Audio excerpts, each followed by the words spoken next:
Hello, my fellow Minecrafters and friends. I am very happy to see you all back on a brand new episode of Realm News.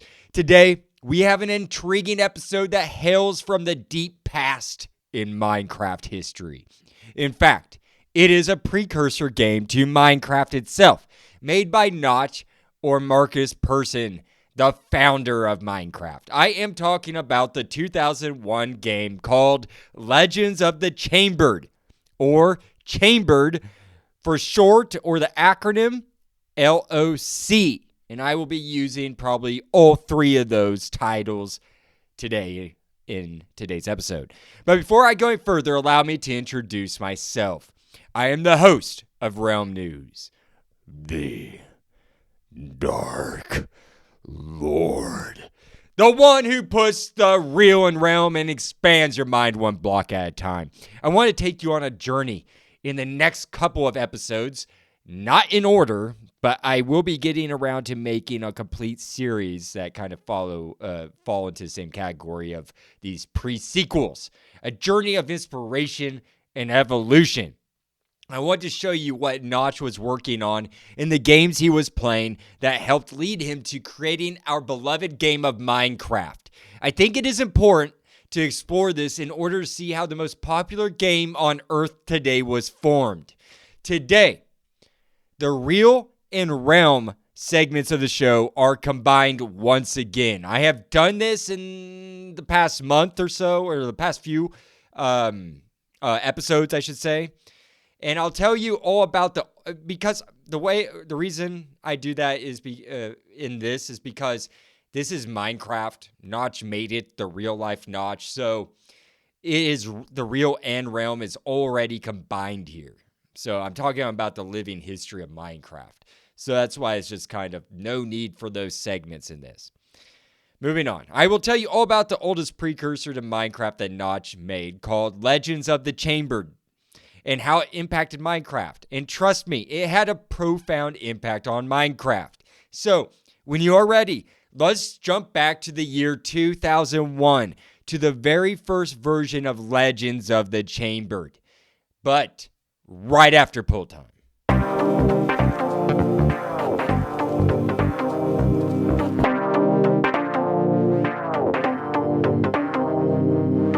It's pull time!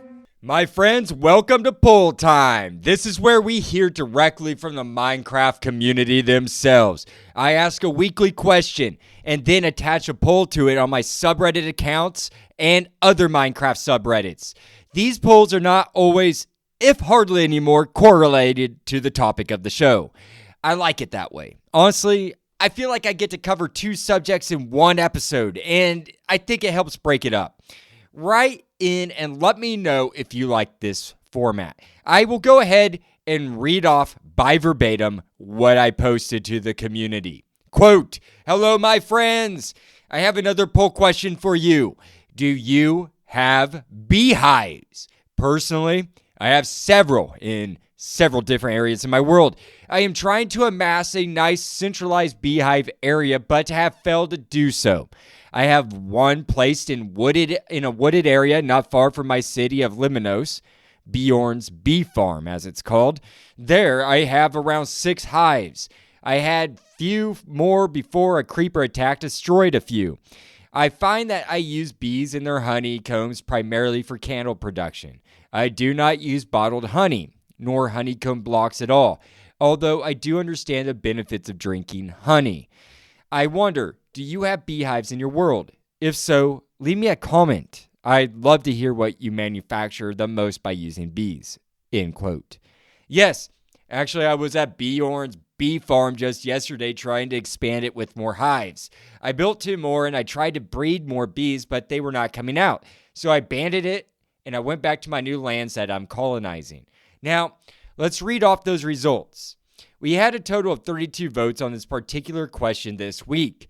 I provided these 4 options. 1, yes, I have beehives. 2, no, I don't have beehives. 3, I want beehives. 4, I don't care. Obviously, I voted for yes, I have beehives group. As I mentioned, I have Bjorn's bee farm, but I also have many others across the realm. They are just not as large. They're just a couple, like 2 or 3 hives max. I would like to start with the option that earned the least amount of votes, as I typically do. This week, we have another tie for last place. These 2 options each earned a total of 2 votes apiece. These options are No, I don't have beehives group and the I don't care group. I consider these to be the more negative options out of the 4 I provided. I am happy to see that they didn't receive too many votes because bees are extremely useful in Minecraft and even more important in real life. I cannot wait to make a bee episode. I love bees. And I'm just going to have to really plan that one out because I want to make sure it's perfect and well informative. I imagine the people who do not have bees are probably going to end up with them one day in the future in Minecraft. The honey that bees produce in the game is super important for removing poisons that can be cast out by witches and other insidious beings such as the bog. They're poison-tipped arrows. Also, the wax they produce is essential for candle making, if that's your thing. Personally, it is for me. I love making candles in Minecraft, and I plan on producing many more now that I have a monster farm and more string available. As for the quote-unquote I don't care group, well, there's not really much to say about them. They don't care about bees. So, boo on them, I say. If you don't like overworld bees, then fine, but your reasons are invalid.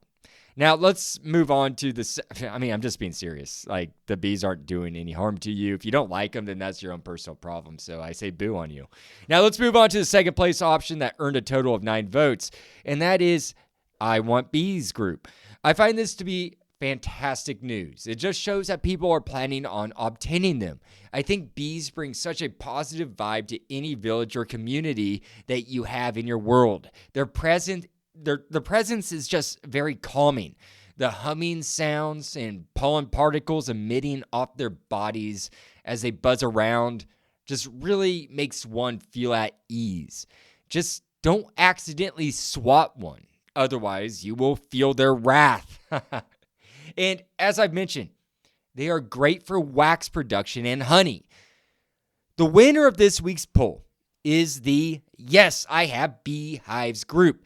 This group had a grand total of 19 votes, or 59.3% of the votes. This is amazing to see and makes me extremely happy. I like that people are utilizing bees, and it isn't that shocking when you think about it. All I have ever seen online is praise for bees, in real life and in Minecraft. So it's no wonder that this opinion won the poll. I have a couple of comments that I would like to read to you all, and they happen to be both by Realm News Patreon members. I shall start with Nightstake9. You may all recall that name. I had him on an episode to discuss the world's oldest Minecraft survival multiplayer map, along with their library and so much more. It was a fantastic episode. Go check it out. Nightstake9 says, quote, "The server I play on currently is unfortunately still running on 1.12.2, so I haven't had the chance to mess with them recently. That being said, I did get the chance to use them on a realm my friends and I played back in 2019. Bees had just been released with the latest update, so I decided to put a bunch of bee nests and hives together to build a super colony. The colony didn't last long though.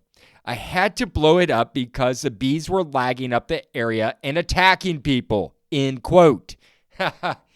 If you caught the episode where Nightstake was a guest, then you would know that he is talking what he's talking about when he says that the server is on version 1.12.2. They are still back in the old days of Minecraft on that server. And I thought that was super funny to read about them having to blow up their quote-unquote super colony. Wow. I mean, that's just crazy. I will have to find out how big that was specifically from him. That must have been just a massive hive if it was lagging up the game. My next comment is from Black Moonstone, who says, quote, "I have a couple of bee farms at spawn. One for honey, one for honeycombs. And after a couple of years on this world, I am swimming in both, LOL. I use honey blocks for redstone stuff and I do use quite a lot of candles as well. Farm is currently off though, because I had so much ... I do love having bees around. End quote.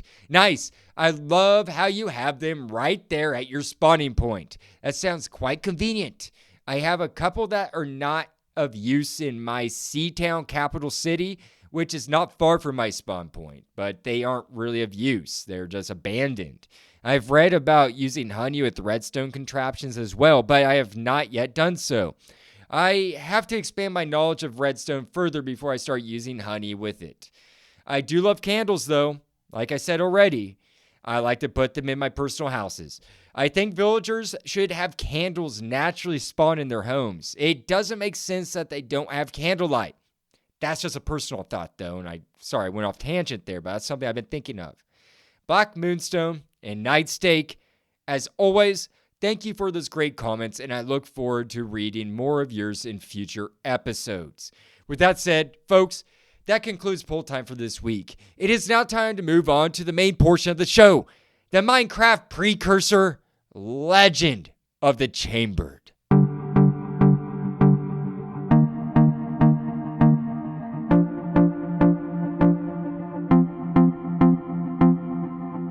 My friends, typically this is where I would announce my welcome to the real part of the show. However, this is another one of those blended episodes where the real meshes with the realm. Today, I present to you Legends of the Chambered, or LOC. It is even referred to as simply Chambered. This was one of Markus Persson's first games that led to the development of Minecraft. Yes, from my intensive research through the web archives, I have determined that Legends of the Chambered was the start of what would eventually lead to the development of Minecraft. Many sites online claim that Infiniminer or Ruby Dung were the true inspirations that paved the way to our beloved sandbox game of Minecraft we know today. I say that this may not be completely accurate. Yes, Ruby Dung resembles the aesthetic of Minecraft the most, but I am talking about the evolution of what led to Minecraft. In the timeline, Ruby Dung was the last game he developed that resembled Minecraft before making the actual Minecraft game. I want to make sure that I am making that clear. According to intraclinic.com, Legends of the Chamber was first created in 2001. Compare that with Infiniminer, which was released on April 29th, 2009, and Ruby Dung, which was never released but worked on between February to May of 2009. Infiniminer and Ruby Dung briefly overlap in their timelines. He has had many other games that he created in the 90s, but to me, Legends of the Chambered is where he started to develop some ideas that would actually carry over into Minecraft. I would like to first tell you a bit about intraclinic.com before I go further. I want to clarify this source because this is a very interesting source I stumbled upon. A legit treasure trove of notch knowledge that is indispensable to me now. I'll leave you the link for you to personally check out. Intraclinic.com, according to themselves, quote, was a website which Notch started around this time, 2001. It featured games, music, and other interesting things, which are all currently lost to time. The website stopped being paid for in 2009, and now it serves as an archive on Notch's games. End quote. I thought this was extremely fascinating, and I really enjoy that these archivists went out of their way to purchase this site to preserve the history of Notch's work. It truly is a treasure trove of information on Mr. Persson's work. In fact, Legend of the Chambered was the very first game to be announced on intraclinic.com. We can determine the precise date of Legend of Chamber's existence being on July 16th, 2001, due to a bug report that was submitted by a person with the handle of Sammy.Makinen, who sent the report to Mozilla. I just thought that was important to know in order to establish a verifiable timeline here. And I love that I can pull that bug report up and see the proof right in front of me. I will leave this link of the bug report in the show description for you all to see. Notch ended up making 6 versions of LOC throughout the years. I will talk about the prominent ones, though, today in this episode. In fact, I think a lot of this information was just lost. I mean, there's not too much verifiable evidence of these two, of the 2000. In fact, the 2001 version gone, but we have, thank God, interclinic.com for the only shred of evidence of its existence. Pardon me as I cough. I'm still working out this cold, by the way, folks, so I do apologize for that. Okay, moving on. Notch ended up making 6 versions of LOC throughout the years. I'll talk about the prominent ones, as I said. But what is Legend of the Chamber exactly? Well, let me tell you. Minecraft.wiki goes on to describe LOC as this. Quote, Legend of the Chambered, or LOC, or simply Chambered, is a series of Raycaster-styled games created by Markus Persson, where the player must explore winding stone chambers, fight monsters, and reach the end of the dungeon, end quote. Now, a Raycaster-style game, for those of you who are not familiar, such as I was, in simple terms, is a process where a 2-dimensional game is rendered into a 3-dimensional game by shooting out a ray, just a quote-unquote ray, or a literal ray, or a laser-like beam from the character's perspective in order to make calculations in respect to its environment in order to render or give it the impression or appearance of a 3-dimensional environment. Now, that's my definition of it. Personal, paraphrased roughly. I'm no technocrat or a very computer-oriented person, but that is how I ingested and regurgitated that. These rays determine how an object would be rendered on your screen based on your position in that environment in the game. It is rather fascinating, actually, and I realize that I probably butchered that entire explanation. I hope I did an okay job, but honestly, it's a pretty technical concept, and I apologize if I didn't explain it well to you. It just gives it the illusion of being 3-dimensional.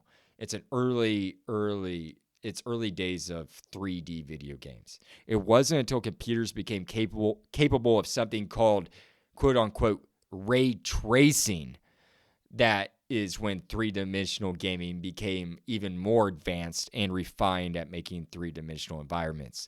Raycasting, though, was perfect technology at the time. Unfortunately, I wasn't able to find a YouTube video on the premiere 2001 Legends of Chambered to describe it to you. I must say the original Chambered from 2001, as I've already stated, is gone to history. There's nothing in the archives that shows existence except for the archives at interclinic.com. This was, in fact, the first game posted to Interclinic by Notch. Allow me to share with you some of the items that we are aware of that were contained in the original 2001 version that I was able to dig up.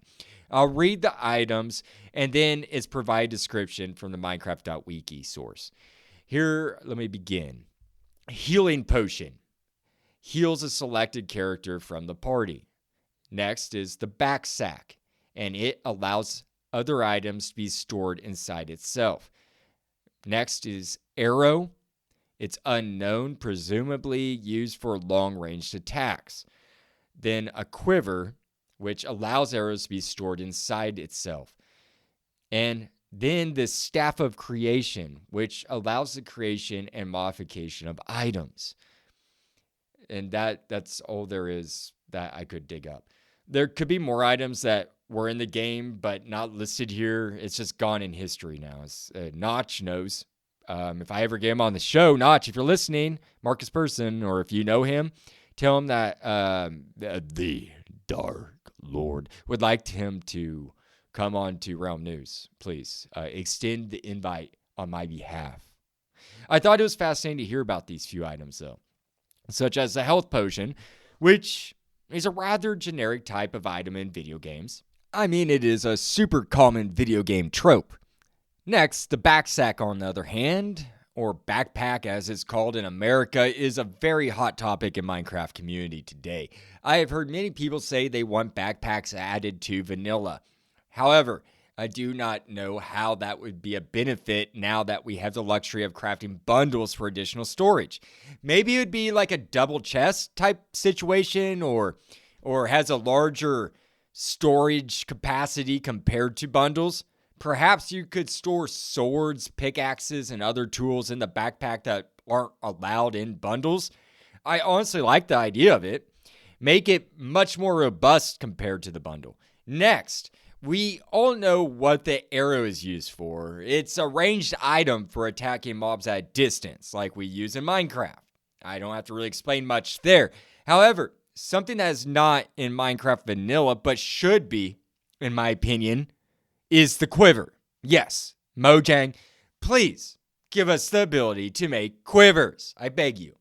Why did you not implement this item into the game of Minecraft? I mean, I'll talk more about quivers later, but I want to. In this episode, I will. They were, in fact, somewhat put into Minecraft. They were, actually, very briefly in Minecraft. I should be saying, why didn't you keep them there, Mojang? We'll get to that in a bit. The last item worth mentioning in this list I already described is the Staff of Creation. I really have no idea how this was supposed to function in the game, but my gosh, this sounds intriguing. Somehow you were able to modify items in the game with this. Very cool. Those are the items that are listed from minecraft.wiki. I wish that some photos or the game itself was archived so we knew what else was in it. But oh well, c'est la vie. Let me know if you have any evidence of the 2001 version of Legend of the Chambered. Email it to me. DM it to me. Go to my bio.link/realm news and send it at one of those links. I would love to see it. I must say, though, before we move on to the next version in the timeline, that this game, like all art, didn't just come out of a complete vacuum. No, his work was influenced by other video games that he enjoyed. Some of these games are, I will list. The 1987 RPG or role-playing game called Dungeon Master, or the 1991 RPG called Eye of the Beholder, and last but not least, the 1992 RPG titled Ultima Underworld: The Stygian Abyss. All three of them RPGs and produced within a 5-year time span.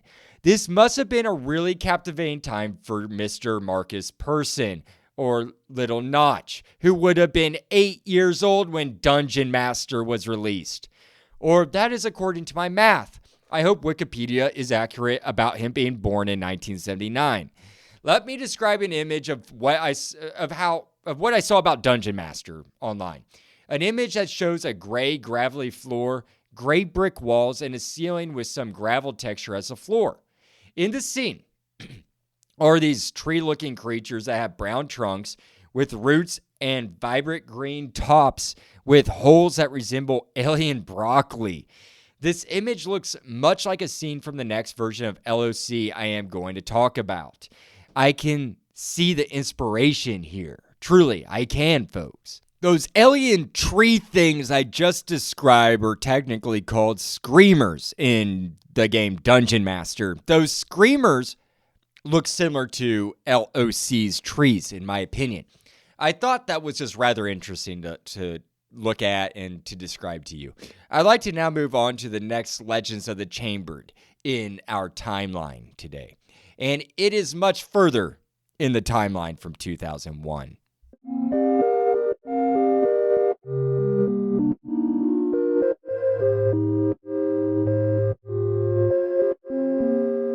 I have now brought you to the year 2008, 7 years later, and Notch is still developing Legend of the Chambered. However, I must inform you that this is version 1 out of 2 versions released within 1 year of each other for the same game. There is a difference in items and mobs between the 2 versions. He adds more items in the second edition, just to clarify all that.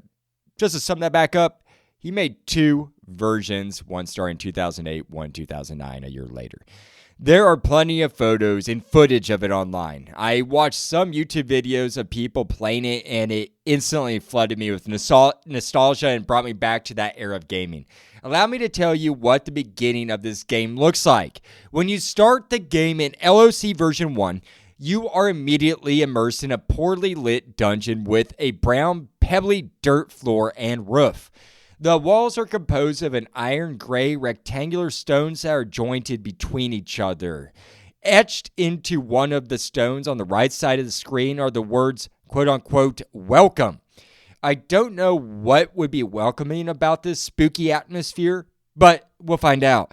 It also appears that you have a team of 4 people, each with a different background. Allow me to go ahead and tell you about each one of these people that are part of your team. Diana is a quote-unquote a female mage with red hair, green eyes, and a purple top. She has 46 health points, 26 power, 8 attack, and 7 defense. She is unable to do melee attacks in Legends of Chamber 2. End quote. Moving on to the next person of your team is Green. Quote, who is a male ranger with black hair, blue eyes, a light green top similar to Alex, and a green jacket or sweatshirt. He has 86 health points, 55 power, 13 attack, and 14 defense, end quote. Next is Shara. I don't know either or. I'll go with Shara. Next is Shara, quote, a young female warrior with gray eyes, brown hair, a gray sleeveless top, and a sword. She has 107 health points. Wow. Yeah, she's the strongest one. 107 health points, 46 power, 17 attack, and 15 defense, end quote. The next person and the last one is a person who goes by Teron. Quote, an old bald priest with purple eyes, a purple robe, and a light purple top. All purple. He has 31 health points, weak, 34 power, 5 attack, and 9 defense. He is unable to do melee attacks in Legends of Chamber 2, end quote. Sounds like a useless person of the team. Yes, a whole team. This is what's kind of intriguing to me, honestly, and just interesting how the team was formed. They all, in this game, act as a unit. I don't know if I'm making that clear. If they were conjoined twins. You moved around as if you were a single entity. The 2 characters who were on the sides of the group, it's like they stood in, 2 in the front and then 1 person on each side. The 2 characters who were on the sides of you get attacked by hostile mobs that attack you from the rear and sides. And the 2 front characters respond to hostile mobs who attack in front of you, come from the front, I should say. The team is attacked and makes attacks based on the direction the hostile mobs approach from, if that makes sense. It's a simple concept, and I see why it was designed like this. It was perfect for online gaming, I guess, for the time and for this type of game that he developed. Now, moving on. I'd like to move on from there. From the welcome sign, you then move through a series of stone rooms before you come upon one that has a bunch of stuff on the ground. I should make it clear that this world is not blocky also, like it is in Minecraft. It's not blocky. He tried to make it look somewhat realistic. I will talk about that probably in a future episode, how exactly he got the idea for the blocky environment. I think he borrowed that concept from elsewhere, and it's kind of interesting. Moving on. Now, in this room, with stuff on the ground, there is enough equipment for the entire team of 4 people. This is all found under another engraved stone that says, quote unquote, loot on it. And the loot is where the game becomes interesting to me. This is where he starts to develop items that will be carried over into Minecraft and items that we still use. Allow me to list off this loot. I'll just read off this chart that I have here in front of me now, or that I made here. Excuse me, I have to cough again. This cold was bad this past week, folks, and that's why I had to miss that one Realm news. I apologize for that too, but yeah, it was just a horrible cold, and my girlfriend, Gaia Divine, is just now getting over it. Sorry to sidetrack, but that's why every once in a while I have to kind of pause and cough or stop this and then resume. Now, allow me to list off this loot as I was saying. I want to start with the leather helmet. And in version 1, it was there to reduce damage. In version 2, the 2009 version, it increased defense by 3 points. Then there's the leather shirt. In version 1, reduced damage. Version 2, increased defense by 8 points. Next, leather pants. It reduced damage. In version 2, increased defense by 4 points. Then the leather boots, reduced damage. In version 1, version 2, increased defense by 2 points. The sword dealt damage to enemies. In version 2, dealt 5 damage. From what I'm seeing, version 2, he got more specific and he refined it, gave it more rules, such as a point system. It wasn't so generic as a year prior to version 2 and version 1, where it just reduces damage, deals damage to enemies. This saying deals 5 damage. I think that's interesting. Moving on, red apple. In version 1, though, it says here regenerates health point by 1, food by 10, water by 3, and power by 4. Water, that caught my interest. I thought that was interesting that Notch had a thirst meter or system in place. And this is something that's been talked about in the Minecraft community and brought up even on my show, I believe. I believe my brother and I have said this, or maybe is even Michael TBH or somebody, about the potential, why not a thirst bar? You know, like make that an option, even with a toggle button. That would enhance survival, and I think it would be actually quite interesting. Anyways, that red apple would in this game in version 1 would increase the water by 3, and going on the power by 4. The red apple was not used in version 2, which I thought was interesting. Next, the quiver. It reduced damage in version 1, which I thought was interesting.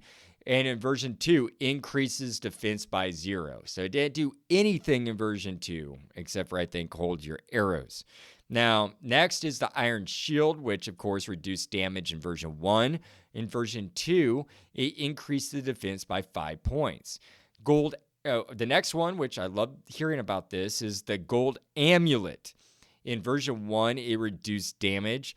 But in version 2, it would increase your defense by 1 point. I mean, that kind of makes sense to me. A little item like that increasing your defense by just 1 individual point. After the amulet, we have the gold ring, which in version 1 reduced damage. And in version 2, again, little item increased defense by 1 point. And last but not least is the gold. Well, I can't say it was least because it had no use whatsoever, which is interesting that he would invent things in the game that have just no use. But it was the gold coin. No use in version 1, no use in version 2. Yeah, I thought this was all just interesting. Now, this is where we see items that cross over into our beloved Minecraft. We are all familiar with the leather armor in Minecraft, right? Well, this leather armor looked much flatter in this 2008 version of the game without much texture. It was also a lighter brown color compared to our familiar Minecraft leather armor. In Minecraft, he used this exact same leather armor in the first versions of Minecraft, like when he was very first getting into it. But I think that was in like the 0.31 days. Let me think. Yeah, somewhere around 0.31. Well, this leather armor looked much flatter in this game when he was developing it, without much texture. It was also a lighter brown color compared to our known Minecraft leather armor.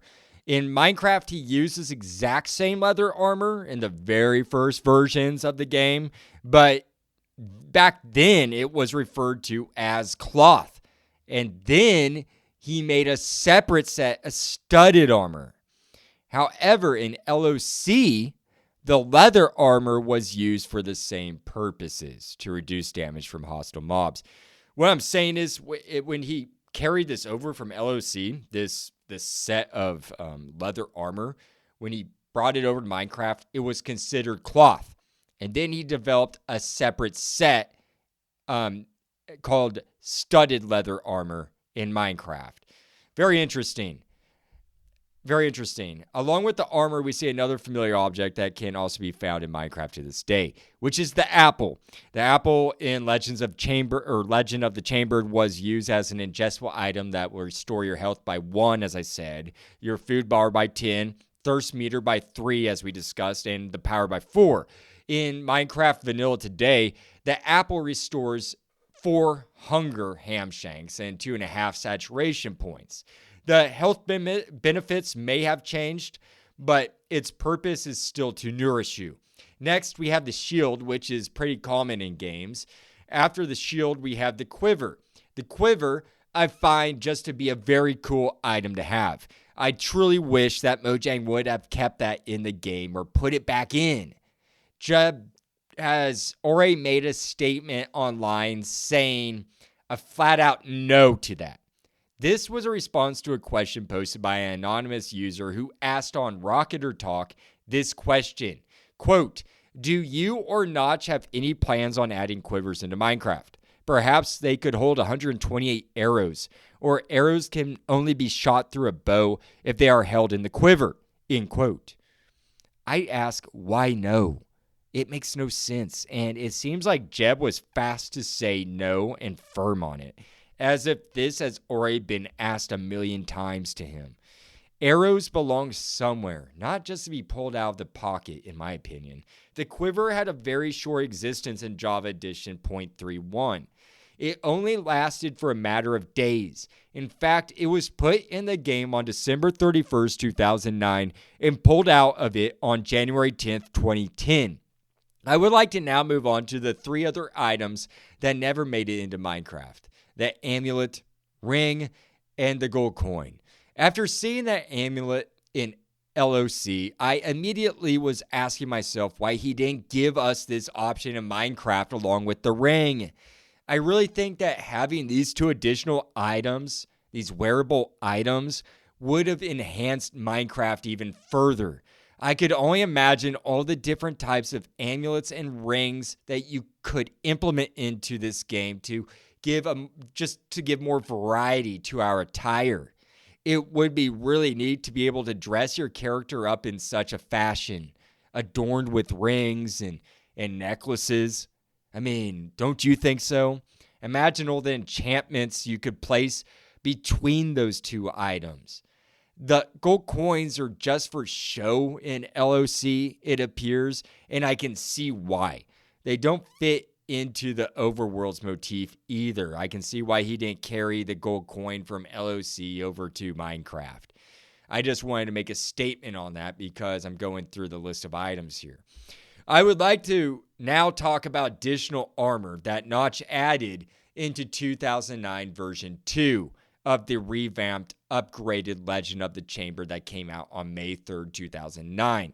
You know how I mentioned that studded leather armor in Minecraft's early days when he carried things over? Well, that studded leather armor is also from 2009's version of Legend of the Chamber. Now, let's move on to version number 2.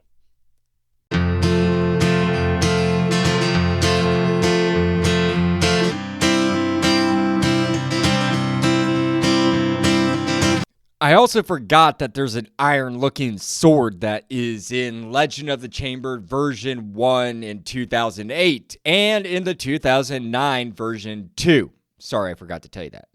In fact, it looks a lot like the iron swords we use today. Almost identical, actually. In the second version, he went ahead and removed the amulet rings completely. And the amulet and the rings completely, sorry, not one word, amulet rings script, amulet and the rings, gone. And instead, he added a series of 5 keys and 8 runes. The keys came in a series of colors based off the material they were made from, such as gray color for the iron key, gold for the gold key, rust for the copper key, teal for the jade key. Actually, it looks a lot like the color of the diamond in Minecraft today. And white for the template key, whatever that is. I couldn't find an explanation on that.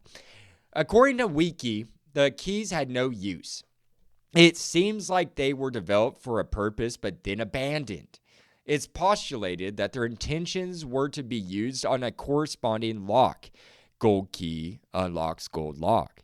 Copper key unlocks copper lock, and so on. I would honestly really enjoy seeing locks and keys come into Minecraft. I think this would add some realism and more immersion to the game. But it would also be a fun way to prevent griefers on SMP servers and on realms. I also mentioned runes. He created 8 runes that also had no use in the game. Just no use. They were uniquely named and colored. Let me go ahead and read these off to you. The earth rune was yellow. The wind rune blue. Fire rune red. Water rune green.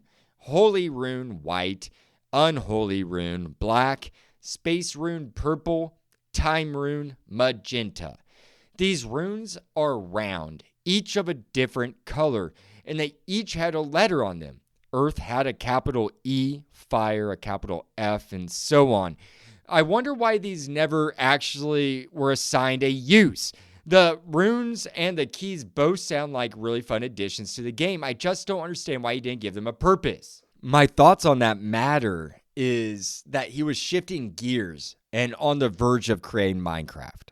I think when the concept of Minecraft came to Notch, he abandoned Legends of Chambered and went in that direction instead. That is strictly a personal hypothesis that I warn you to take with a grain of salt, but I truly think that. Next, he changed up the armor in the second version. We still have leather armor, but it's changed. Actually, I quite like what he did with it. He turned it into studded leather armor. And it looks to me like he applied the chainmail look texture to the leather to make this appearance. I love it. It looks great. In fact, go to my Patreon and check it out. I really just like the aesthetic of it. Bring it back to vanilla. He also made the leather a shade darker brown, finally, and we're more used to that. It looks more like what it matches the color of leather armor we craft today in Minecraft. Beyond changing the leather armor in the second version of Legend of the Chambered, he also added in 2 completely different sets of metal armor that will carry over into Minecraft. We are familiar with both these today, plate armor and chainmail armor. The plate armor is what we know as iron armor in Minecraft today. It looks exactly like it. It does. Perhaps a little shading difference, but it's the same thing. And we also have the chainmail, which has not changed hardly at all in design since Legend of the Chambered. It's identical, except now it is an armor that we are not able to craft in Minecraft for some odd reason. Actually, it was probably never craftable, but you were able to obtain it, or actually I think you came into the world with this chainmail. Now it's really hard to find. The art of crafting chainmail is apparently lost to us players. We can only hope to salvage this rare armor off of dead hostile mobs, and I recommend building a mob farm in order to collect this, folks.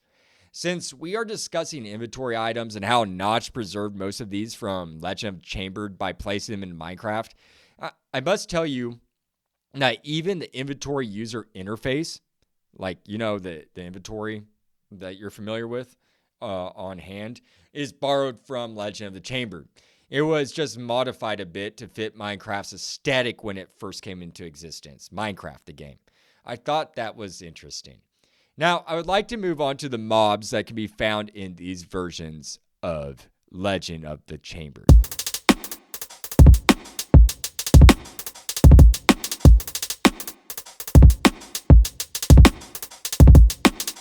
The 2001 version of Legend of Chambered is simple to explain in terms of hostile mobs or enemies. They only had one, which was a mummy. The mummy was put in here as an homage to Dungeon Master. The mummy in Dungeon Master looks exactly like the one Notch made in LOC. I thought it was interesting to see a mummy in this game. I just wasn't expecting that. It wasn't until the 2008 and the 2009 versions came out when he added more enemies to this simple dungeon crawler game. In the 2008 version, he added a skeleton, goblin, ghost, and a spider. Allow me to describe them to you. Here's some of these descriptions. The goblin slash zombie monster, as it's described, has an appearance of green skin, messy dark green hair, red eyes, tusks, rusty top, tan pants, and dark blue shoes. They would wander aimlessly and danced around as it moved. It looked kind of weird, actually. I saw a video of it. It's the 2008 version. It looks goofy. And it would raise its arm and deal a 1 to 7 amount of damage points, and it would affect 1 to 2 party members in your team. The durability of them is they could withstand 10 hits before dying. And when they did die, they would explode into blood droplets and then drop between 0 and 4 coins. Moving on, the skeleton, which was located in the forest of this map, had a behavior where it would pursue and attack a player within a range. When it attacked, it would raise its arms and deal between 1 to 7 damage points, and would also affect between 1 and 2 party members in your group. Their durability was 50 health points, and so I don't know how many hits that would take, but when it did die, it would explode and drop between 0 and 4 coins. Next, the ghost, which could be found in the graveyard, which makes sense, had a behavior where it would pursue and attack the player within a range as well, similar to the skeleton. It would raise its arms and deal 1 to 7 damage points and also affect 1 to 2 party members. It also had 50 health points. It would also drop 0 to 4 coins when killed. The spider, the last one, would be found in the dungeon, which also makes sense. It would pursue and attack the player within another certain range and attack with its arms raised up and dealt the same amount of damage, 1 to 7 points of damage, and would also affect 1 to 2 party members. Remember, depending what side or angle it came from. The durability was also 50 health points and would also drop 0 to 4 coins. Know that the stats for these mobs have no semblance to those in Minecraft, but I still thought it was interesting to read off their attributes to you all. Hopefully now you can see the semblance between some of the overworld's hostile mobs and those from Legend of the Chambered. In the overworld, as you are all aware of after your first night, you would have noticed skeletons, spiders, and zombies. The ghosts, maybe not so evident, but evidence of their influence can be seen in allays found at pillager outposts and vexes cast out by evokers in Minecraft. They are both very ghost-like entities that I am guessing were inspired by legends of the chambered ghosts. Before I wrap up this week's episode, I need to explain another very evident mob that was taken from a version of Legend of the Chambered and put directly into Minecraft. I am talking about the mob called the Eye from the version called Prelude of the Chambered. Prelude of the Chambered came out August 2011 and was made for a gaming competition called Ludum Dare 21. The competition requires that you make a functional video game from beginning to end within 48 hours. The Prelude of Chambered had some unique mobs in it that I shall list off right now. The Bat, the Eye, the Ogre, and the Ghost. The Bat you are probably familiar with in Minecraft. We know them as being ambient creatures that cannot be interacted with. But in fact, the Golden Bat was a boss enemy in Prelude of the Chambered. Well, each of these mobs that I just listed off had a gold version of themselves, which represented a boss. Besides the Bat, we are familiar with the Eye. The Eye is what we now know as the Eye of Ender in Minecraft.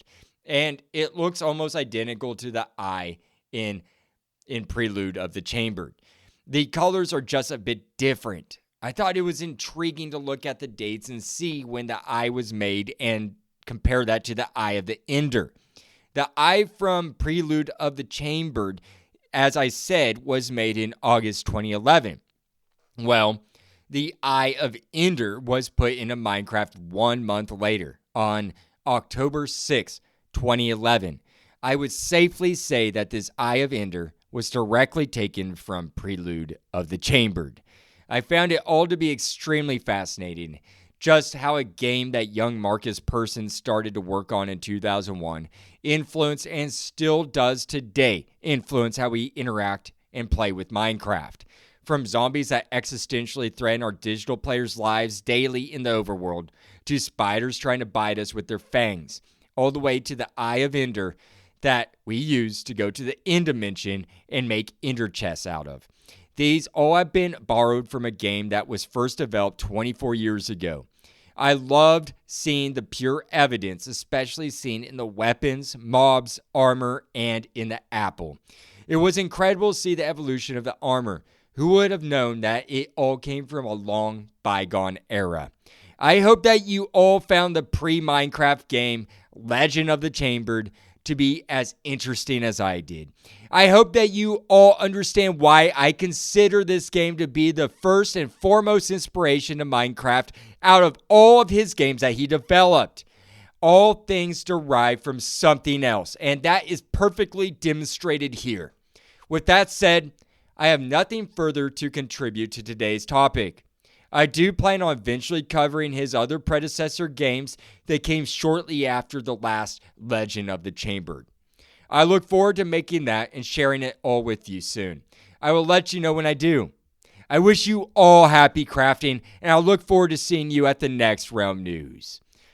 The Dark Lord. Signing out.